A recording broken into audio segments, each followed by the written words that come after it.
Good morning. Welcome back to the last class of Origin and Evolution of Life. Last class, don't be just very happy because we have separated human evolution from this section. ठीक है? तो technically this is the last class of Origin and Evolution. इसके बाद जो है मैं live class लूंगा जहाँ पे हम एनसीईआरटी में कुछ डायग्राम्स है, उस डायग्राम बेस्ड क्वेश्चंस को आंसर करेंगे. We will talk about that in the live classes. And again I am making it very clear inverted commas में ये जो लाइव क्लासेस होंगी that is technically an extra class and that extra class will not be recorded. ठीक है? अगर आप वो खुद से कर सकते हो वो तो बेसिकली वो है कि वो खुद से करने वाली चीजें हैं बेटा, because you will have to extract the information. Geological time scale जो मैंने आपको पढ़ाया था, उस जियोलॉजिकल टाइम स्केल को एक्सट्रैक्ट करके you will have to correlate with those diagrams which are given in the NCERT textbook. Cool. So जो बाद में डिस्कस करना है वो बाद में डिस्कस कर लेते हैं. This class is only and only dedicated to reproductive isolation. अब in the last class we spoke about speciation, जहां पे हमने species तैयार करके छोड़ दिए. ठीक है? But what makes or what is responsible for the continuity of the species? अगर एक स्पीशीज फॉर्म हुआ है, इमेजिन कर लो कि एक एंसेस्ट्रल ऑर्गेनिज्म था, ब्लूप्रिंट ऑर्गेनिज्म. उस ब्लूप्रिंट ऑर्गेनिज्म से इमेजिन कर लो कि ये ब्लूप्रिंट ऑर्गेनिज्म है ट्री ऑफ लाइफ का. यहां से 5 ऑर्गेनिजम्स निकले हैं, 5 different species are being formed. ठीक है? अब 5 डिफरेंट स्पीशीज अगर बन गए हैं, and if you can see all the fingers of the hand are not of the same size. So technically all the species which are arising from the common ancestor, ये दिख रहा है common ancestor इधर है. ठीक है? तो common ancestor से ये एक स्पीशीज निकला, ये एक स्पीशीज निकला, ये एक स्पीशीज निकला, ये एक स्पीशीज निकला, ये एक स्पीशीज निकला. So none of the species is similar to each other. Correct? तो जैसे ही स्पीशीज फॉर्म हो रही है बेटा, है ना, now this the small species has been already formed, this little species has already been formed, the longest species has already been formed, right? And mediocre and mediocre, है ना, ये वाला मीडियोकर है, ये वाला मीडियोकर है. तो अगर मैं साइजेबिलिटी की बात करूं तो I know all the species are functionally different, है ना.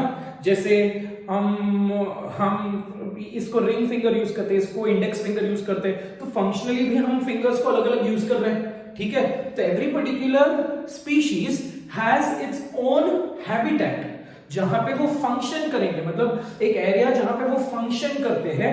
And a species, an organism lives, reproduces and dies and takes up a particular function. That area is called as a niche. ठीक है? तो जब भी एक ऑर्गेनिज्म बनता है, उस ऑर्गेनिज्म का फंक्शन, उस ऑर्गेनिज्म का कर्म is already been decided by the nature. It's so beautiful, right? Human also have a function, हमारे भी एक, but our function is nicely orchestrated, है ना, because we are a thoughtful organism.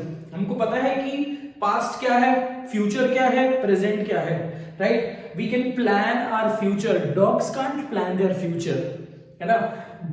Cats can't plan their future.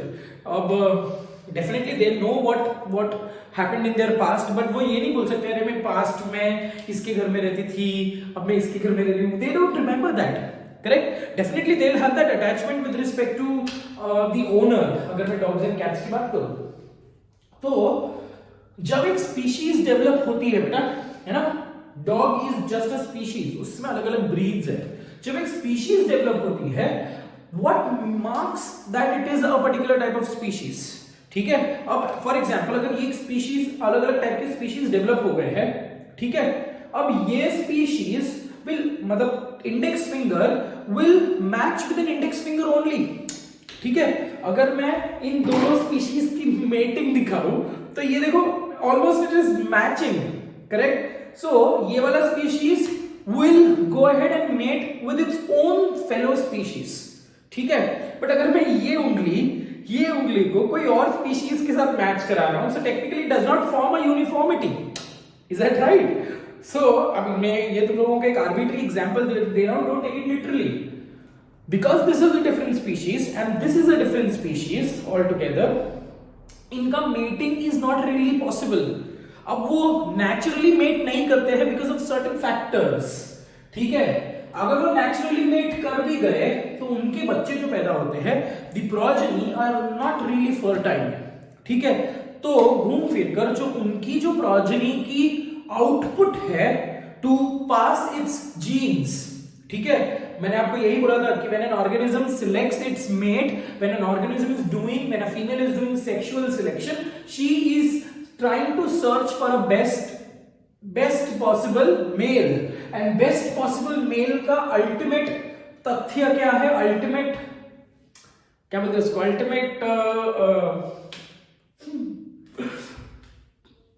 ultimate moral जो भी end है ना, when you are selecting, when a female is selecting the best possible male, what is she ultimately selecting for? She is ultimately selecting for certain chemicals, and those chemicals are nothing but your genes. Correct? तो घूम फिर कर बात ऐसे आ रही है बेटा कि एक ऑर्गेनिज्म उसी के स्पीशीज के साथ ब्रीड करेगा, right? Naturally if you talk about this, ठीक है, artificially we can do anything, but naturally let's say for example naturally one type of species है ना, a cockroach will mate with a cockroach only, it will not go ahead and mate with a beetle. ऐसा नहीं होता कि चलो आज रंग बिरंगे बच्चे पैदा करते हैं, ठीक है, तो cockroach will not go ahead and mate with a beetle. अब क्यों नहीं हो सकता? Why doesn't a cockroach go ahead and mate with a beetle for that particular matter? Why is this not possible? अब they are not very thoughtful organisms, they are not very sophisticated organisms also, they belong to the same phylum, correct, but they are absolutely different species. तो कुछ तो ऐसा factor होता होगा, कुछ तो ऐसा रीजन होता होगा जिसकी वजह से एक कॉकरोच एक बीटल के साथ मेट नहीं करता. Is that right? And we will be talking about those factors in this particular class. So there are several reasons, there are several factors which makes a species very specific to its own species when it comes to mating.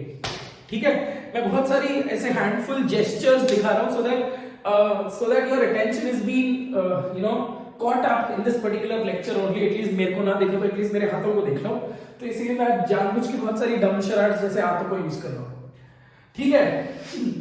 तो technically बोलने का मतलब ये है that which makes ये जो process है, right? If a organism will, if a species will try and mate with its own species, now this species number one is the sole responsible factor for the continuation of its species. Her organism अपनी प्रजाति बढ़ाना चाहेगा. Every organism wants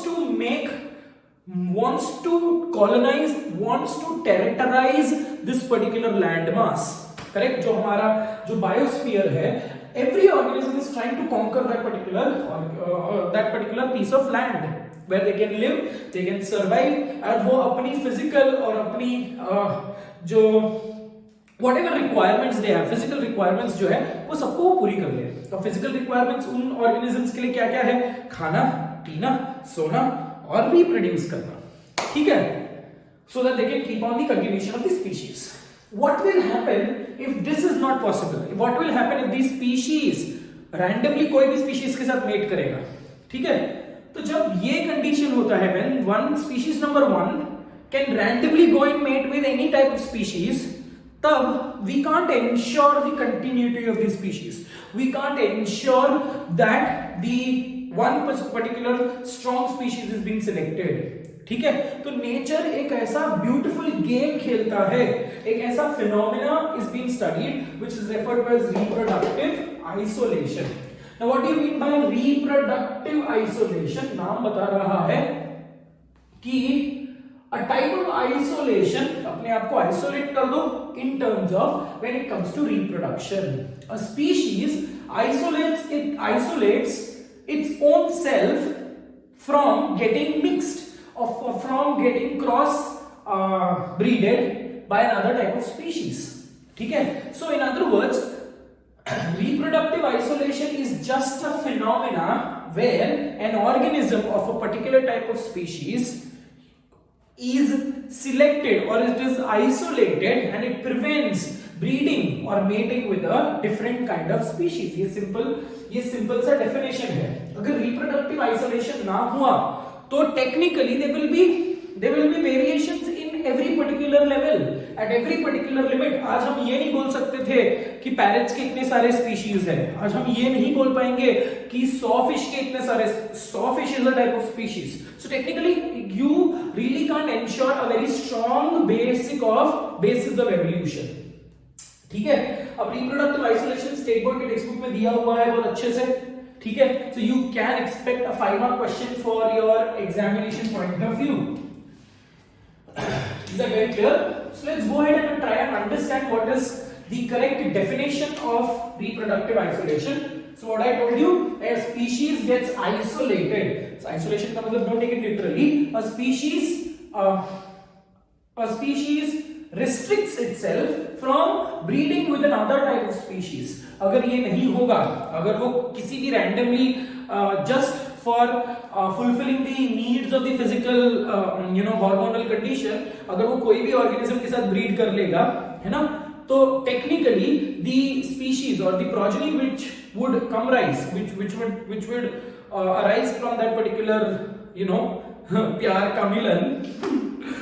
So the species might not be very much क्या बोलते हैं उसको, might not be very well aware, or aware is the incorrect term, might not be very well strong enough or fit enough to survive in that compromising or changing environment. ठीक है. So मैंने आपको एक example दिया था. Every human being will try and mate, every human being will try and marry a human being only, है ना. कोई भी we are just one species, correct. हमारे जैसे ही हमारे एंसेस्टर्स है, गोरिल्ला, चिंपैंजी, ओरांगुटन, कोई भी इंसान ये नहीं बोलेगा कि अरे मेरे को तो इंसानों में इंटरेस्ट ही नहीं है, let me go and marry a chimpanzee. We are absolutely not making King Kongs. ठीक है. सो टेक्निकली ये हमारी बात है बेटा, ये हमारी बात है. हम कॉन्शियस इंडिविजुअल्स है. अगर हम चाहे, अगर human has this ability also, correct. ये जो हम जब भी HIV की बात करते हैं ना, बिकॉज HIV वायरस जो है, it is supposedly it was meant to affect the primates, it was meant to affect the apes. ठीक है. सीमियन, जो प्राइमेट्स को हम बोलते हैं, सीमियन और सीमियन ग्रुप के ऑर्गेनिजम्स को वो अफेक्ट मंकीज हो, गोरिल्लाज हो, चिंपैंजीज हो, गिबन्स हो, एक्सेट्रा. बट वो बंदरों से ह्यूमंस में कैसे आया is again a mystery, right. वो बंदरों से ह्यूमंस में कैसे आया when it is a sexually transmitted disease. So again you understand where am I going to. ठीक है. तो ये conscious effort से भी human being will try to restrict themselves from mating with another type of species. Similarly, ये consciously या unconsciously बोलो या consciously बोलो, this particular thing is happening in the nature. Nature में इतने wild variety of species है, fishes की इतनी सारी varieties है, birds की इतनी beautiful varieties है, ठीक है, frogs की इतनी अलग अलग टाइप के varieties है. But always remember this: a wild frog will mate with a wild frog only, है ना. A tree frog will mate with a tree frog only, because tree frog is a different species altogether. Are we understanding it बेटा? ठीक है. Fishes में भी अगर मैं बात करूं, a shark will go ahead and mate with a shark only. A shark will not go and mate with a piranha. Is that right? A bony fish will go ahead and mate with a bony fish only. Are we understanding it?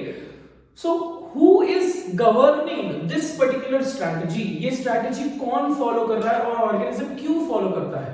अब ये strategy जो है, this is a positive effort for evolution to take place. ठीक है. और ये strategy जो organism ही follow करती है, और ये जो strategy है, that is referred to as reproductive isolation. So let's quickly go ahead and try and talk about the definition of reproductive isolation.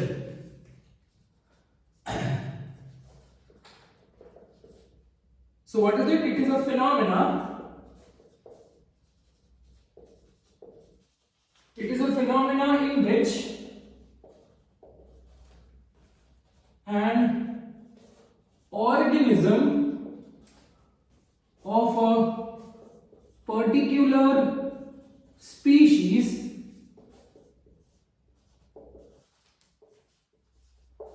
restricts itself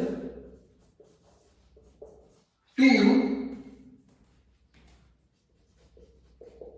mate with a similar species counterpart.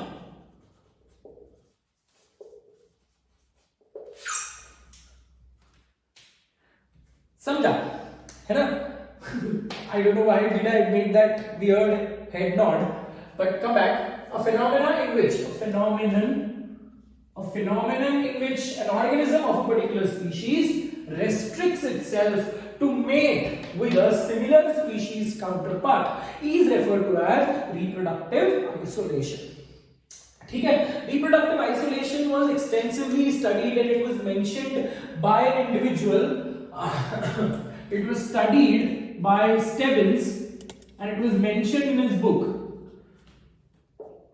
Stebbins in his book, ठीक है, एक specific book उस पे लिखी थी. You don't have to remember the name of the book but still as an extra information याद कर लो. In his book organic evolution of man. ठीक है?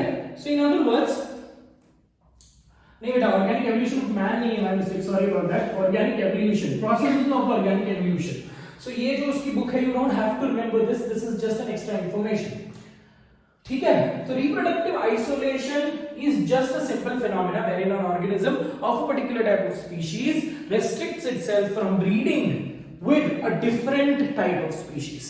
ठीक है? इसके अलग अलग टाइप के रीजंस है. Let's talk about that. So types of reproductive isolation.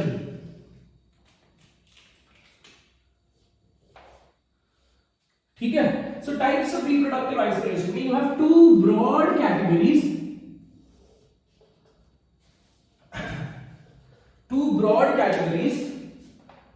ठीक है, जिसको बहुत सारे साइंटिस्ट लोगों ने एक्सटेंसिवली स्टडी किया. द फर्स्ट कैटेगरी इज प्री-zygotic reproductive isolation and post-zygotic reproductive isolation. ठीक है? प्री-zygotic reproductive isolation and post-zygotic reproductive isolation. So प्री-zygotic का मतलब रेफरिंग टू जाइगोट बनने से पहले, जो भी है पास आने से पहले, मेटिंग से पहले ही ऑर्गेनिज्म अपने आप को रेस्ट्रिक्ट करते हैं. Let's try and understand the factors for this. ठीक है? यहां पे talks about post zygotic reproductive isolation, मतलब जाइगोट बन गया, बच्चा मेल एंड फीमेल गैमेट, दो अलग अलग स्पीशीज मेट कर भी लिए. ठीक है? बट जाइगोट बन भी गया, बट इस जाइगोट में कुछ तो लोचा है. ये ऐसा एक जाइगोट बनता है which gives rise to which becomes a full grown organism, but कुछ तो ऐसा झोल हो जाता है कि either the organism does not want to breed with its own species, ठीक है, or the organism itself is a sterile. ठीक है? मतलब यहां पे बाय चांस नेचर में ऐसा चीजें होती तो नहीं है. बाय चांस अगर हो भी गई बेटा, ठीक है, सो जो भी ऑर्गेनिज्म बनता है, that organism is not following reproductive isolation. The organism absolutely either it is infertile, that is sterile, or it consciously does not want to mate with its own species. So we'll talk about this. मतलब यहाँ पे zygote बन गया. ठीक है? ये zygote बनने से पहले there are certain factors which we need to talk about. ठीक है? So pre-zygotic reproductive isolation, it is before a type of reproductive isolation which is established between two species or two organisms. A type of reproductive isolation which has been employed before the mating, before zygote formation is pre-zygotic reproductive isolation. ठीक है? अब pre-zygotic reproductive isolation में there are several types. So we'll talk about that. इसमें आपको direct question पूछते हैं, मतलब direct explanation पूछेंगे और वो बोलेंगे कि this is which type of reproductive isolation. Is that very clear? So the first Under pre-zygotic reproductive isolation, we have the first type, that is ecological reproductive isolation. Ecological reproductive isolation मतलब ही बता रहा है that maybe the organism is occupying two different ecology, two different domains. Is that right? इसका example क्या होगा two different domains का? Let's say for example marine fish और freshwater fish. तो अगर मरीन फिश और फ्रेश वाटर फिश ये दोनों अलग अलग डोमेन्स में रहते हैं, है ना, और मरीन फिश सॉल्ट वाटर में सरवाइव करेगा और ये जो फ्रेश वाटर में सरवाइव करेगा. कॉमन सेंस है बेटा, दोनों अलग अलग इकोलॉजी में सरवाइव कर रहे हैं, राइट. सो कॉमन सेंस यहां पे यही लगता है कि marine fish will not travel all the way, जान को खतरा रख के वो फ्रेश वाटर में नहीं जाएगा to mate with its own counterpart. Is that right? So ecology, differences in the ecology is responsible for reproductive isolation. This is absolutely true for smaller organisms, fishes बोलो, insects बोलो, etc. ठीक है. So ecological reproductive isolation or ecological reason for reproductive isolation is due to differences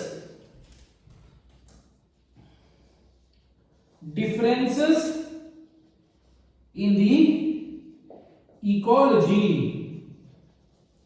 Differences in the ecology. इसके examples क्या होंगे बेटा? Examples will be fresh water fishes and marine water fishes.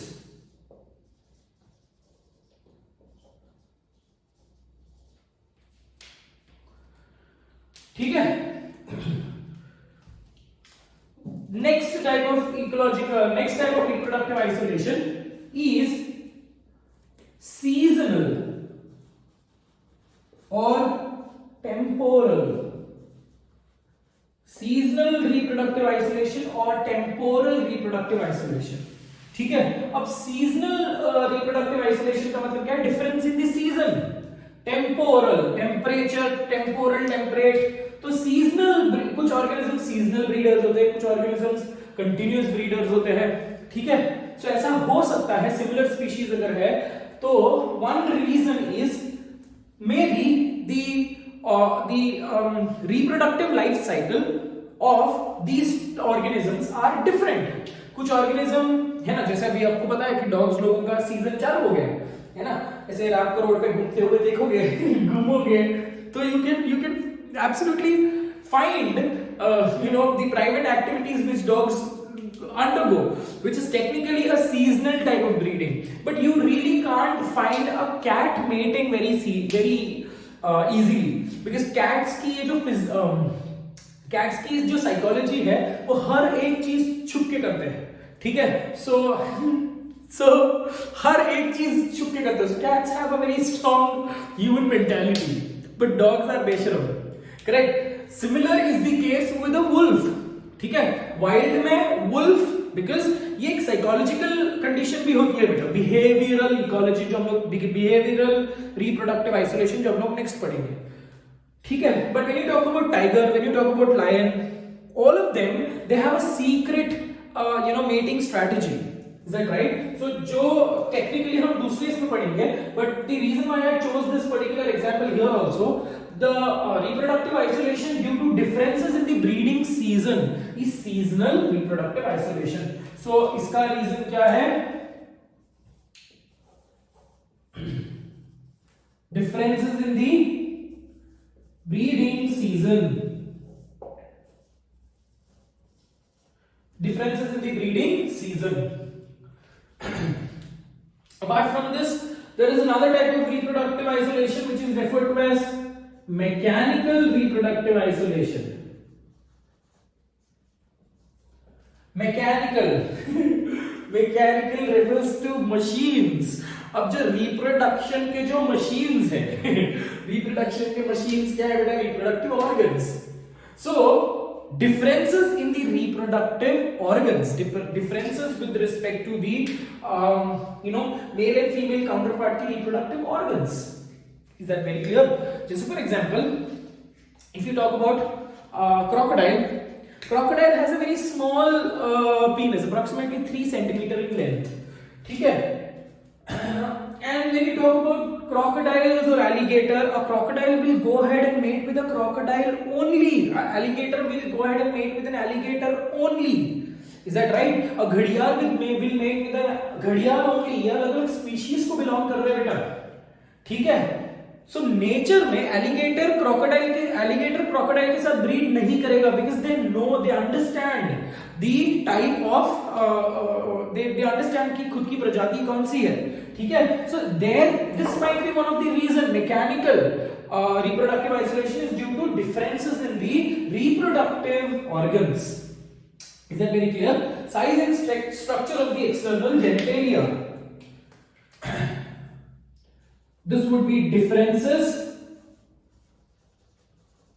in the size and structure of the machines, reproductive machines का मतलब है external genitalia. Differences in the size and structures of external genitalia is mechanical reproductive isolation. ठीक है? इसके अलावा और जो है gametic reproductive isolation, the next one gametic reproductive isolation. अब डेफिनेटली गैमेटिक का मतलब क्या है? Difference in the gametes, type of gametes, है ना? जैसे हम पिस्टिल पोलर इंटरैक्शन की बात करते हैं. Is that right? So जो हम बोलते हैं कि incompatibility, self incompatibility, correct? So some gametes are absolutely not. जैसे हम human reproduction में भी पढ़ेंगे, we'll talk about the concept of ZT3 receptors and fertilizing, anti-fertilizing. एक particular sperm एक specific type के ovum को ही identify कर सकता है. Human sperm will absolutely, because of certain receptors, a human sperm will go ahead and bind with a human ovum only. Is that right? Because उनके ऊपर कुछ ऐसे surface proteins होते हैं which shows a certain type of interaction. ठीक है? तो gametes के बीच में, male and female gametes के बीच में भी एक certain type का interaction होना बहुत ज्यादा important है. ठीक है? So यहाँ पे reproductive isolation is brought about by differences in the type of gametes. Is that very clearly understood बेटा? ठीक है? तो gametic reproductive isolation is due to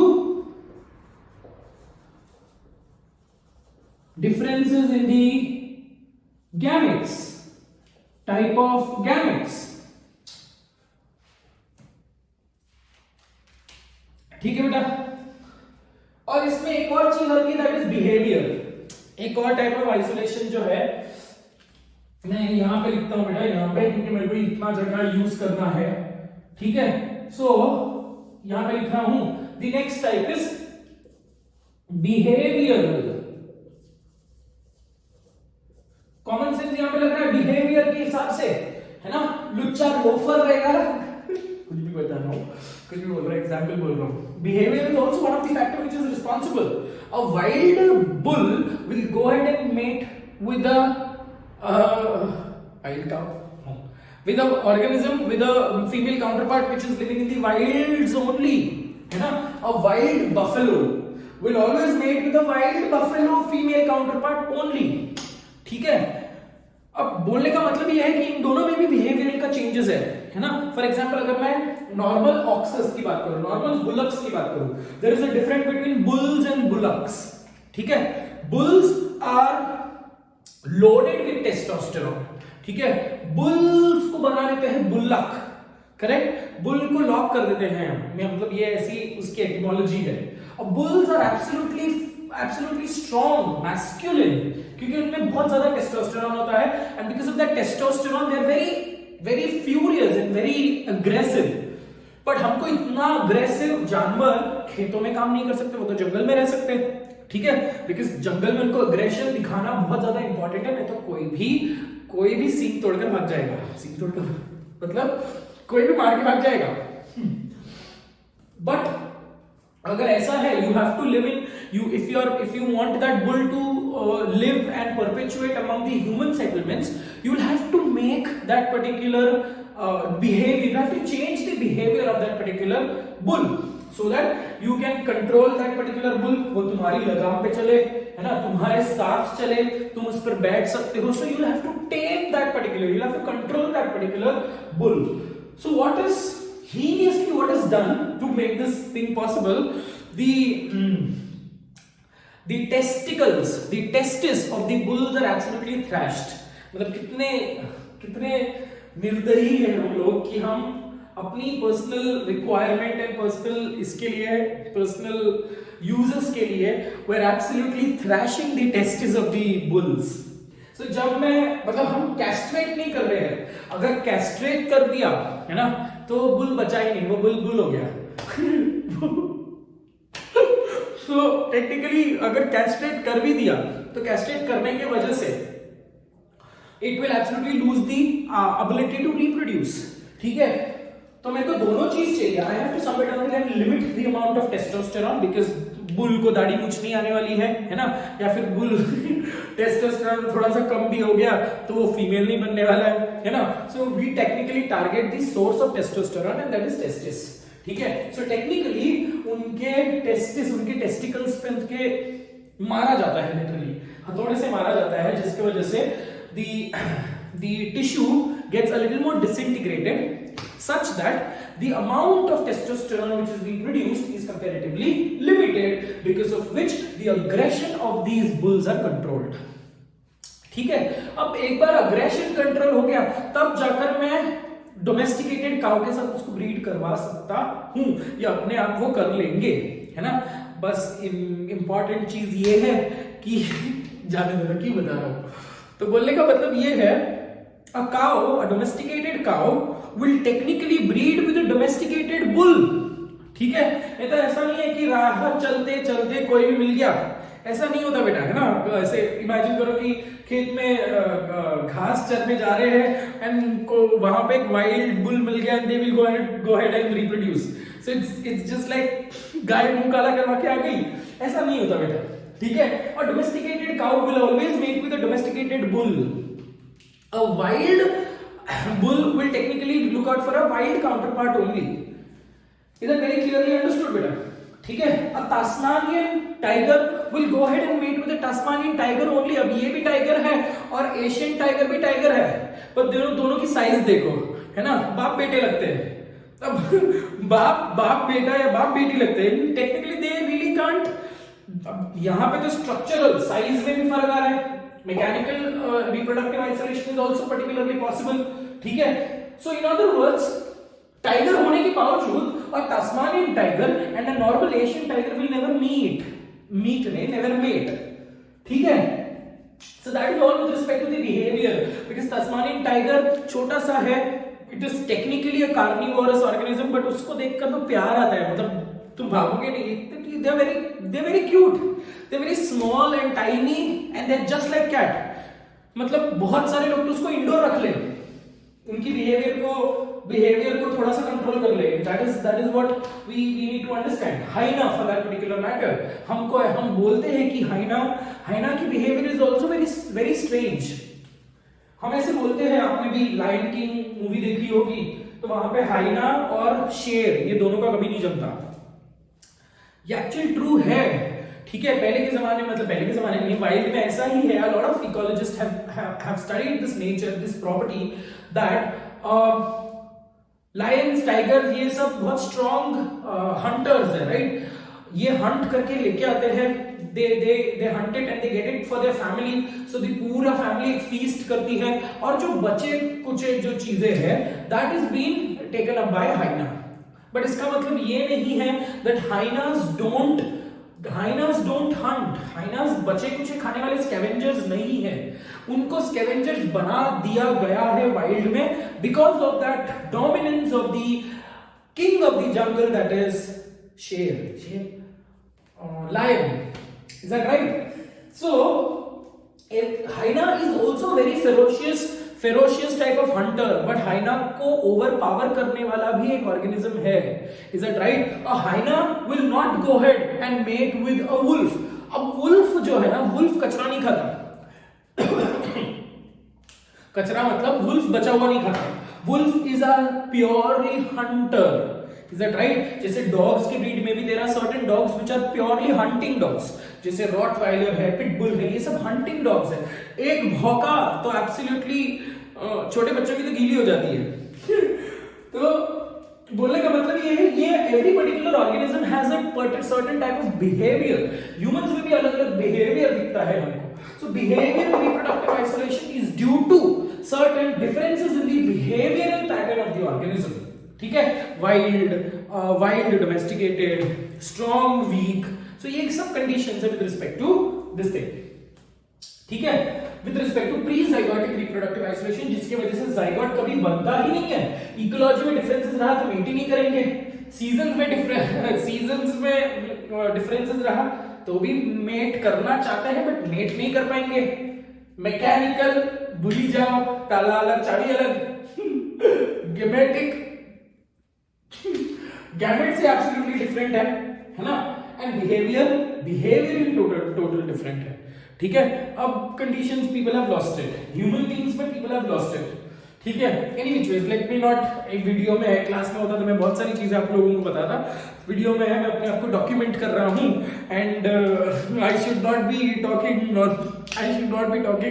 something which is against humanity on the video, so let me restrict my words there.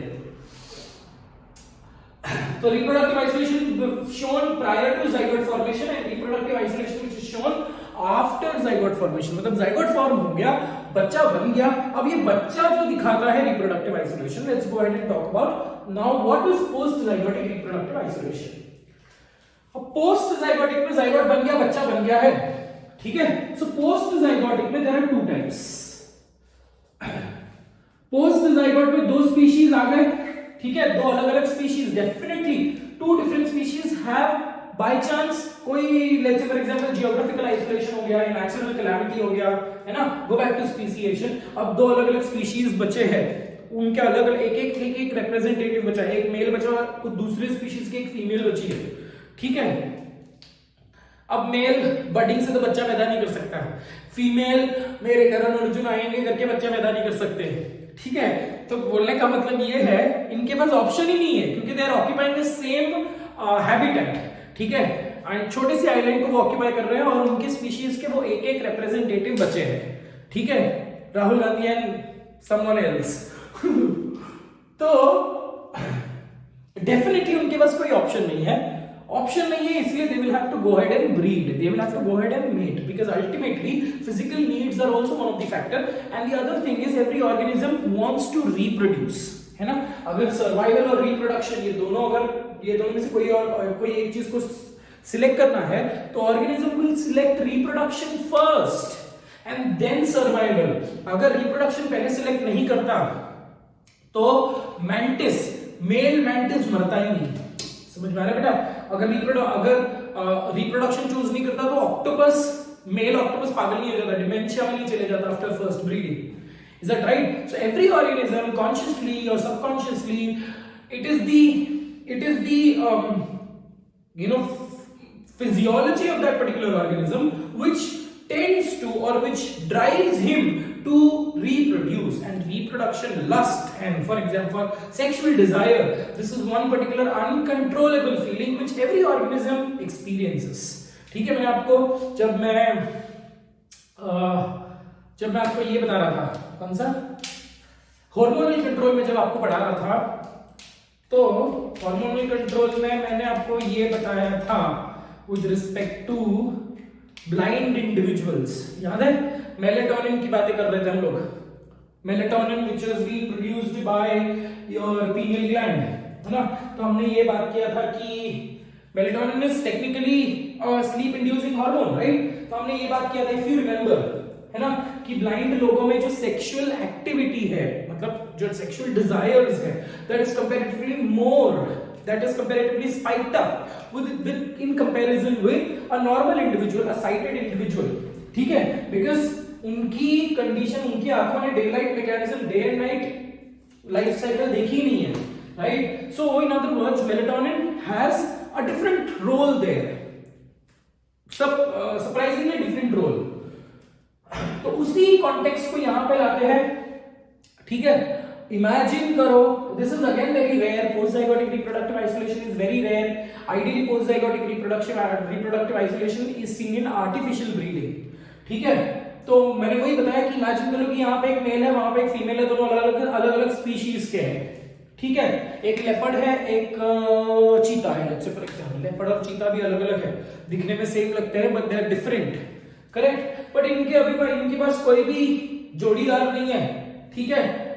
तो अगर जोड़ीदार नहीं है तो they will have to go ahead and compromise with each other, and when they compromise with each other the product is absolutely useless.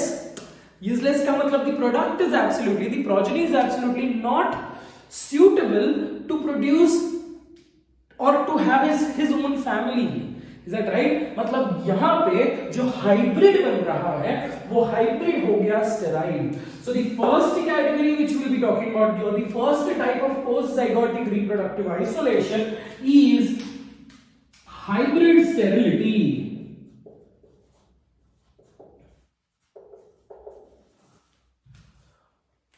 देखो nature बोलता है करो जो करना है करो. मैंने बोला था ना कि अपनी स्पीशीज के साथ ही कॉन्सेंट्रेटेड रहना, don't concentrate on some other species, but still you have gone against the nature's law and let me give you the exact reward for what you have done. ठीक है? सो ऐसा होता है जो हाइब्रिड बनती है, that hybrid which is being formed, it's absolutely sterile. So the hybrid does not have the ability to go ahead and mate with any type of species, neither its female, neither its parental counterpart or neither its same species counterpart. So इसमें example हम क्या लिखेंगे? The hybrids obtained are sterile. The hybrids, इनकी jeans यहां पे आकर रुक गई, ये अपने जीन्स, अपनी जो इंफॉर्मेशन है, अपनी जो कंडीशंस है, they are not able to transfer it to the next coming generation. ठीक है? एग्जाम्पल यहां पे बच्चा होगा, example is mule. Mule is formed by a fusion of male donkey and female horse. वैसे ही दूसरी है hinny. Hinny is formed by male horse and female donkey. समझे बेटा? तो म्यूल ना ही म्यूल के साथ रिप्रोड्यूस कर पाएगा, म्यूल ना ही डोंकी के साथ रिप्रोड्यूस कर पाएगा, म्यूल ना ही हॉर्स के साथ रिप्रोड्यूस कर पाएगा. क्यों? कि ये है स्टेराइल. ठीक है? In other words, so that is hybrid sterility. The other type of categorization or the other type of reproductive isolation under post-zygotic is hybrid breakdown. Hybrid breakdown. Now in this particular case, what happens? The hybrids, please understand, the hybrids hybrids are fertile. यहाँ पे difference क्या है? यहाँ पे hybrids are sterile, तो no question of mating. But यहाँ पे hybrids are fertile. Hybrids के पास ability है to reproduce. But naturally ये जो hybrids form हो रहे हैं, naturally they will not mate with the same hybrid counterpart. Is that right? Definitely hybrid दो अलग अलग species से तैयार हुए हैं. ठीक है? So ये जो hybrid बना है, ये दो अलग अलग स्पीशीज से, ये जो हाइब्रिड बना है, ये दिख रहा है, ये हाइब्रिड बना है. ठीक है? तो ये जो हाइब्रिड बना है, this hybrid will not go ahead and mate with its own hybrid. ऐसा लग रहा है मैं मूक और बधिर लोगों को पढ़ा रहा हूं. Come back. तो बोलने का मतलब ये है, ये एक स्पीशीज है, ये दूसरा स्पीशीज है. ठीक है? ये दोनों स्पीशीज मिले, मेट हुए और एक नया बच्चा पैदा हो गया. दिख रहा है ये छोटा छोटा बच्चा. अब ये जो हाइब्रिड बना है, this hybrid can not mate with the same hybrid. ठीक है? With the same type of hybrid. Whereas it is completely dependent on the parental. सो ये जो हाइब्रिड है नेचुरली ये अपने टाइप के स्पीशीज से नहीं ब्रीड कर पाएगा, it will definitely have to depend on the parental type. ठीक है, सो यहां पे एक एग्जांपल ले लेते हैं with respect to hybrid breakdown. hybrids do not mate with the similar species। मतलब यहां पे सिमिलर स्पीशीज का मतलब क्या है, with the similar hybrids।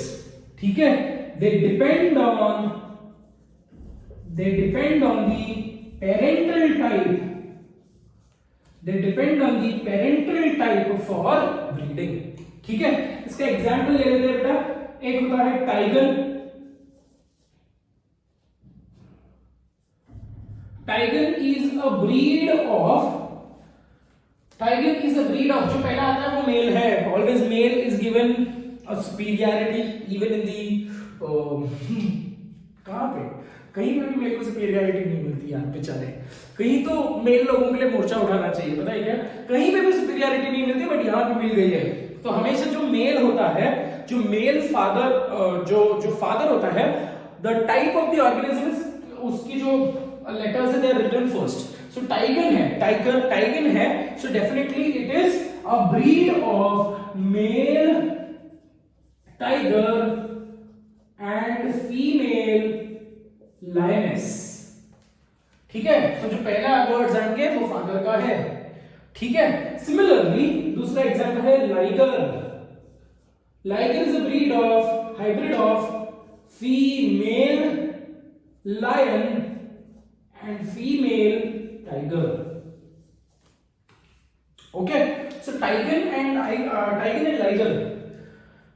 मैं I don't know, I have seen some video on YouTube में भी, तो वहां पे मैं ऐसी दुबई के जो दुबई का जो प्रिंस है उनका जो घर दिखाया था हम लोगों ने एक वीडियो में। एंड दिस दुबई के लोगों को ये पास टाइम होता है, लायंस, टाइगर्स, चीता, ओरंगुटैन ये उनके पेट्स होते हैं। They have their own animal house for them. So वहां पे मैंने टाइगन एंड टाइगर को देखा था। तो एग्जैक्टली लुक लाइक जो मेलनेस है, मतलब for if you talk about tigon will almost look like a tiger with stripes. मतलब उसमें थोड़ी सी बिकॉज लायनेस को अगर आप देखोगे तो लायनेस और टाइगर में फर्क इतना ही है, द फेशियल स्ट्रक्चर। ठीक है, और टाइगर को स्ट्रिप्स होते हैं, लायनेस को स्ट्रिप्स नहीं होती। तो मगर आप लायन को देखोगे और लायनेस को देखोगे तो लायन हैज अ मेन, है ना, lion has a very beautiful hair like structure, mane जिसको हम बोलते हैं, और लायनेस को वो नहीं होता। बट टाइगर और टाइग्रेस ऑलमोस्ट गलत हो गया, यहाँ पे लिख लेते हैं टाइग्रेस। टाइगर और टाइग्रेस देखोगे तो ऑलमोस्ट सिमिलर दिखेंगे, बट लायन और लायनेस देखोगे तो there is a characteristic difference. ठीक है, so I was seeing this particular thing, technically I saw tiger and I saw liger, they exactly almost look like the. अब यहाँ पे जो कंडीशन है, ठीक है, लाइगर स्पेसिफिकली वो लायन जैसे फेस, उसका लायन जैसा फेस है with that all that beautiful mane. ठीक है, बट उसके बॉडी में स्ट्रिप्स है। So it again astonishingly gives a very beautiful characteristic feature. So एक स्ट्रिप्स वाला लायन आप बात कर लो। ठीक है, सो दैट इज लाइगर। अब कंडीशन ऐसा है बेटा कि अगर नेचर में 2-3 लाइगर भी रहे ना, ठीक है, आइडियल कंडीशन क्या है, रिप्रोडक्टिव आइसोलेशन क्या बोलता है, liger should go ahead and mate with the liger only. But nature में naturally it is being studied that liger does not mate with the liger. Liger will have to depend on the, अगर वो male है, liger अगर वो male है it will go ahead and breed with the tigress. ठीक है, अगर liger female है so it will go ahead and mate with the lion. ये कंडीशन है बेटा। ठीक है, they will depend on the parental type. Tiger है, ठीक है, सो अगर बच्चा टाइगर मेल है तो it will have to depend, it will go ahead, एक स्ट्रैटेजी ऐसी है तो it will go ahead and mate with a lioness. अगर जो टाइगर पैदा हुआ है वो फीमेल है so it will go ahead and mate with a tiger. So again this is a type of breakdown. जो हाइब्रिड बनता है, ये hybrid does not have the ability of reproductive isolation. So hybrid जो बना है उसका reproductive isolation में breakdown आ गया। समझ में आ रहा है बेटा? बहुत क्लासिक एग्जांपल दिया है मैंने, ये दो आपको पढ़ना है, दैट्स इट। ठीक है. So for 5 marks if you are expected to answer, आपको फ्लोचार्ट फॉर्म में नहीं लिखना है कि स्टेट बोर्ड के बुक में, टेक्स्ट बुक स्टेट बोर्ड के एग्जाम में. ठीक है. For 5 marks if you are asked to explain what is reproductive isolation, the concept is very very very simple. ये चैप्टर बहुत डिफिकल्ट लगता है, सिर्फ सुनने में लगता है बेटा, बट अगर आपने हर एक कॉन्सेप्ट को बहुत अच्छे से समझ लिया है, डू नॉट बाय हार्ट, अगर आपने कॉन्सेप्ट को समझ लिया है तो trust me on this particular point, you don't even have to read this chapter because it is completely a conceptual chapter and ठोका ठाकी वाला चैप्टर है. अगर आपको थोड़ा सा कॉन्सेप्ट भी पता है ना कि रिप्रोडक्टिव आइसोलेशन क्या है, तो आप डेफिनेशन खुद से बना सकते हो, इंग्लिश अगर आती है तो. ठीक है. और डेफिनेशन के साथ टाइप्स भी, ये टाइप्स में प्री जाइगोटिक, पोस्ट जाइगोटिक, तो प्री जाइगोटिक के क्या क्या कंडीशन हो सकते हैं, थोड़ा सा लॉजिकल दिमाग लगाकर भी आप ये लिख सकते हो बहुत अच्छे से. ठीक है. सो successfully we have finished reproductive isolation. So finally we come to an end with respect to this chapter. We have human evolution. I have taken up human evolution as a separate chapter because separate unit, because ये बहुत ज्यादा important है. ठीक है. So let me go ahead and figure out in how many lectures will I complete human evolution. And on the similar ground, on the similar note, we are starting up with human reproduction. में जानबूझकर portion को भगा नहीं रहा हूं क्योंकि मेरे को पता है, I've been seeing, I've been checking the views on the YouTube. I am not finding, a lot of people are not watching evolution के जो videos है, a lot of people are not been watching it. So that means I am presuming that you are occupied with other subjects. ठीक है. If that is the reason, let me go ahead and wait. ठीक है. End portion complete करने की घाई में नहीं मचते हैं. We still have conceptual chapters, जो थियोरेटिकल चैप्टर हम लोग बाद में कर लेंगे. ठीक है. So there we end up our session for today. Thank you so much for watching. Please watch the videos. ठीक है. That's it. I have nothing to say much. Take care of yourself. God bless you. And you guys are always there in my prayers. Thank you so much for being with me. Bye bye.